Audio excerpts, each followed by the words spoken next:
तो दोस्तों हमारे चैनल में आपका स्वागत है। आज हम पढ़ने वाले हैं करंट अफेयर्स जो आपके एग्जाम के लिए बहुत ही महत्वपूर्ण है। और एक करंट अफेयर्स हर एग्जाम में पूछे जाने वाले हैं और पूछे भी जाते हैं। ठीक है, पहला प्रश्न क्या है हमारा, विकसित भारत अभियान का उद्देश्य क्या है। हाँ, हाल ही में जो विकसित भारत अभियान का उद्देश्य क्या है, जो हाल ही में जारी हुआ है। कह रहा है हमारा ऑप्शन ए केवल कृषि विकास के लिए है, बी ऑप्शन है युवाओं का सशक्तिकरण व डिजिटल विकास, सी ऑप्शन है केवल शिक्षा सुधार और डी केवल औद्योगिक विकास के लिए। तो हमारा इसमें से हमारा ऑप्शन नंबर बी है। हमारा ऑप्शन नंबर बी है सही, जो युवाओं का सशक्तिकरण व डिजिटल विकास के लिए विकसित भारत अभियान का मुख्य उद्देश्य है।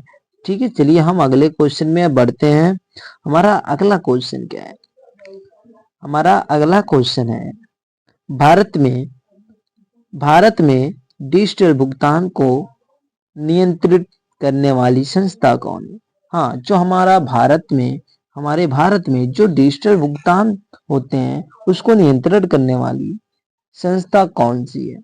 तो हमारी संस्था आरबीआई मानी जाएगी, क्योंकि जो हमारे भारत में डिजिटल भुगतान किए जाते हैं, पैसे डिजिटल ऑनलाइन द्वारा लिए जाते हैं, एक जगह से दूसरी जगह भेजे जाते हैं फोन के माध्यम से। तो आरबीआई से ही वह जुड़ा होता है।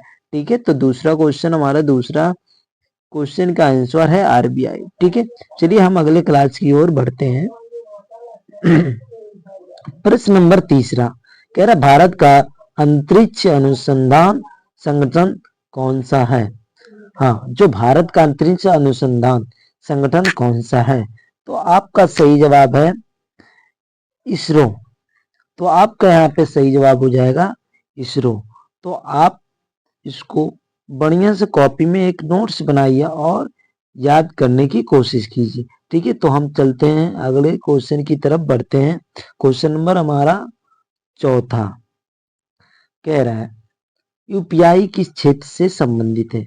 जो हमारे यूपीआई किस क्षेत्र से संबंधित है। क्या हम यूपीआई के द्वारा कृषि करते हैं, क्या हम यूपीआई के द्वारा बैंकिंग करते हैं, क्या यूपीआई के द्वारा हम रक्षा करते हैं, क्या यूपीआई के द्वारा हम शिक्षा करते हैं। तो हमारा सही जवाब हो जाएगा यूपीआई के माध्यम से हम बैंकिंग संबंधी कार्यों को बैंकिंग सुविधा से हमारा जो यूपीआई होता है वह जुड़ा होता है। ठीक है, चलिए हम अगले क्वेश्चन की तरफ बढ़ते हैं। क्वेश्चन नंबर पांचवा। ठीक है, पांचवा क्या कह रहा है, जलवायु परिवर्तन से जुड़ी अंतरराष्ट्रीय बैठकों का उद्देश्य क्या है।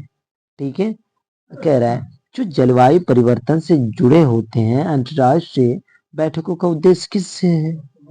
पहला हमारा हो गया युद्ध नीति से, सतत विकास से, खेल योजना से, डी हमारा हो गया जनगणना से। तो हमारा ये पांचवा हो जाएगा सतत विकास से। तो हमारा यह प्रश्न सही हो जाएगा, जो हमारा सतत विकास होता है। ठीक है, सतत विकास से हमारा प्रश्न सही हो जाएगा। अब हम अगले प्रश्न की ओर बढ़ते हैं। प्रश्न नंबर छठवां कह रहा भारत में डिजिटल इंडिया अभियान कब शुरू हुआ। जो हमारा ये भारत था, भारत में हमारे डिजिटल इंडिया अभियान कब शुरू हुआ।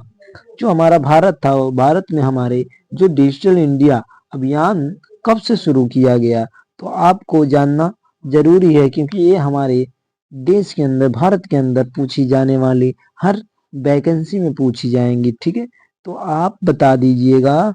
देखिए पहला हम ऑप्शन देखते हैं। ऑप्शन हमारा है ए 2012, बी 2014, सी 2015, डी 2016।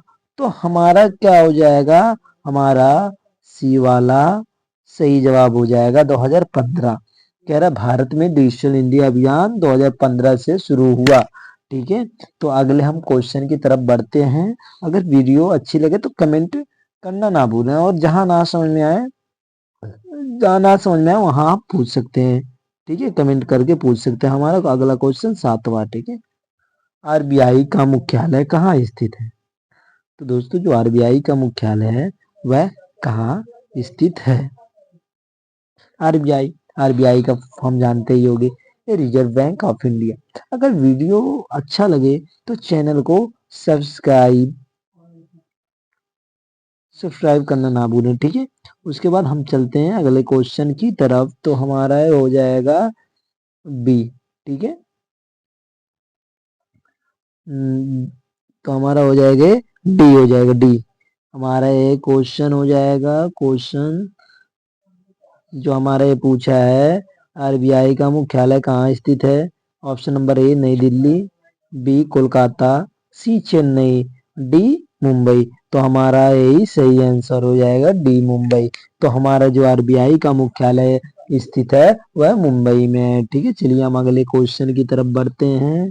हमारा क्वेश्चन नंबर 8वां है, कह रहा है प्रश्न नंबर 8वां, भारत की वर्तमान सांसद के कितने सदन हैं?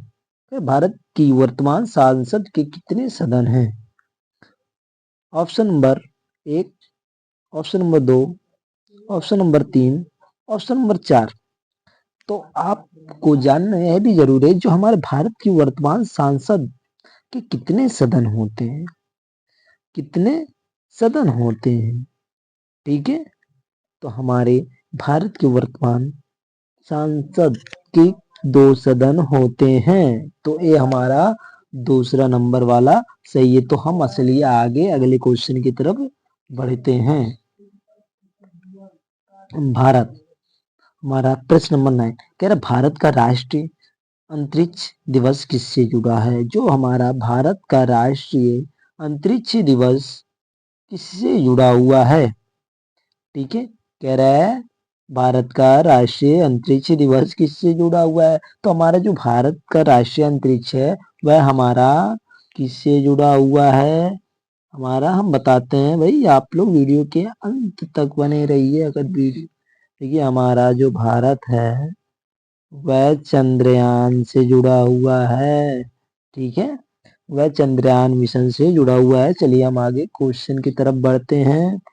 क्वेश्चन नंबर 10, ठीक है, क्वेश्चन नंबर 10 कह रहा है भारत का राष्ट्रीय खेल क्या है? भारत का राष्ट्रीय खेल क्या है? भारत का राष्ट्रीय खेल क्या है? तो यहाँ पे हम भारत का राष्ट्रीय खेल हॉकी, हम लोग हॉकी कर देंगे, हॉकी। ये देखिए थोड़ा गड़बड़ हो गया, इसको हम थोड़ा इरेज करते हैं, थोड़ा हम इरेज करते हैं, फिर यहाँ पे आते हैं तो हमारा हॉकी हो जाएगा, ठीक है। उसके बाद चलिए हम चलते हैं अगले क्वेश्चन की तरफ हम बढ़ेंगे। और अगर वीडियो में अच्छा लगे तो आप सब्सक्राइब कमेंट और लाइक करना ना भूलें, ठीक है। लाइक कमेंट करते रहिए, ठीक है। अगर मजा ना आए पढ़ने में तो लाइक कमेंट करते रहिए आप लोग। चलिए क्वेश्चन के आगे अगले पार्ट में अगले बढ़ते हैं। प्रश्न नंबर 11 वाला कह रहे संविधान दिवस कब मनाया जाता है? तो जो हमारा ये संविधान दिवस है वह कब मनाया जाता है? संविधान दिवस जो हमारा है कब मनाया जाता है? ठीक है, संविधान दिवस हमारा 26 नवंबर को मनाया जाता है, ठीक है। 26 नवंबर को हमारा संविधान दिवस मनाया जाता है। उसके बाद हम चलिए अगले क्वेश्चन की तरफ बढ़ते हैं।